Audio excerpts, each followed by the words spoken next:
পুলিচৰ দৌৰা কেতিয়া হ'ব? জুলাই মাহ। থাৰ্ড গ্ৰেড ফৰ্থ গ্ৰেডৰ ইণ্টাৰভিউ কেতিয়া হ'ব? জুলাই মাহ। শিক্ষকৰ এপইণ্টমেণ্ট কেতিয়া হ'ব? জুলাই মাহ। এতিয়া আপোনালোকে কওক, কৈছিলোঁ 1,35,000 হ'ব এই বছৰ, 25ত আৰু হ'ব। আজিলৈকে আমি 97,000 চাকৰি আমি দি দিলোঁ। এতিয়া চাকৰিৰ নামত কোনোবা দালাল আছে? দালালবিলাক গাঁতত সোমাই গ'ল, কোনো দালালি নাই। এতিয়া দালাল পালে থাপ্পৰ, কোনো অসমত দালাল নচলিব। চাকৰিৰ নামত কোনো দালাল বন্ধ। এতিয়া চাওক, 1 লাখ চাকৰি 2-3 দিনত হৈ যাব, কিন্তু আমাৰতো বহুত ল'ৰা এতিয়াও বেকাৰ হৈ থাকি যাব, হয়নে নহয়?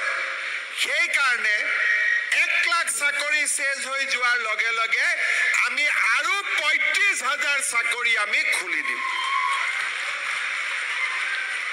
পুলিচৰ দৌৰা কেতিয়া হ'ব? জুলাই মাহ। থাৰ্ড গ্ৰেড ফৰ্থ গ্ৰেডৰ ইণ্টাৰভিউ কেতিয়া হ'ব? জুলাই মাহ। শিক্ষকৰ এপইণ্টমেণ্ট কেতিয়া হ'ব? জুলাই মাহ। এতিয়া আপোনালোকে কওক, কৈছিলোঁ 1,35,000 হ'ব এই বছৰ, 25ত আৰু হ'ব।